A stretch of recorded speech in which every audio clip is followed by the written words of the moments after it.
咁啊準備煮一條咧蒸紅衫，咁我就諗住揾東菜蒸紅衫，咁就呢條紅衫魚5蚊兩，咁啊都望落都幾靚。但係講一講咧，即係買翻嚟之後咧，如果你係唔係即刻煮嘅咧，就成條唔好洗嘅擺落雪櫃先。咁淨係喺我準備煮之前先至會洗佢嘅啫。咁洗佢之前一定要係刮一刮佢，因為其實佢好多鱗嘅，睇下，即係嗰啲魚檔一定唔會同你清到好乾淨噶啦。咁啊就咧最緊要咧就係要洗乾淨個魚肚。咁啊，裏邊呢啲譬如呢啲紅色嘅啦，呢啲咁嘅 blood 啊，呢啲咁嘅東西咧，就通通要洗走佢啦。呢部分呢啲咁樣嘅紅色嘅嘢咧，就一定要係盡量刮走晒佢。三秒之後咧 ，make sure 咧就要去整乾佢啊，咁就係啦，盡量抹乾淨啲水佢。咁我蒸魚啊，當然需要啲葱啦，係咪啊？咁我點樣做啲葱咧？點樣處理啲葱咧？我就會。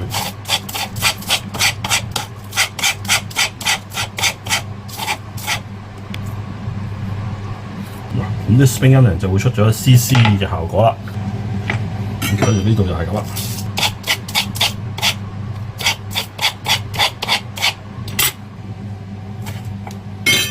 咁就出到一絲絲碎晒。咁亦都需要啲薑啦。咁薑就簡單啦，切絲嘅啫。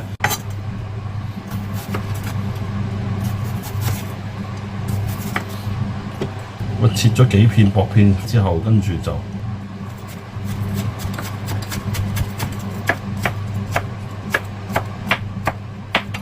搞掂，呢個就純屬個人喜好。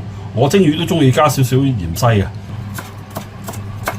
咁呢啲就係東菜，咁喺街市有得賣，咁一包包咁幾蚊就一大包，咁攞少少出嚟。咁但係因為好鹹嘅，咁我就揾少水沖一沖佢，咁就先至我用嘅。咁之後咧就好簡單啫，我就係啦，唔愛啲水啦，咁就鋪喺個魚面。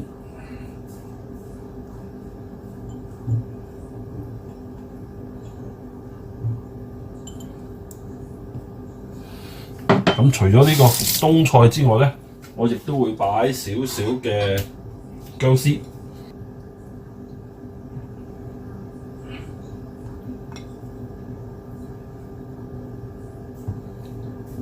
咁就可以蒸啦。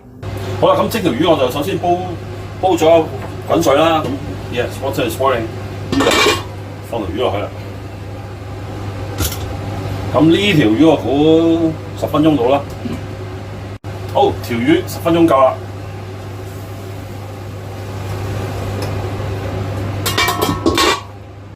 咁跟住咧就擺翻啲葱同芫茜上面。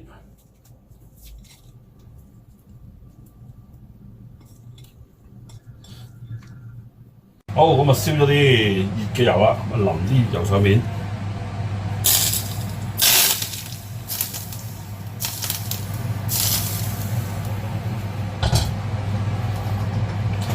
再跟住咧，就淋一啲我之前準備咗嘅一啲蒸魚豉油，咁自己煮嘅。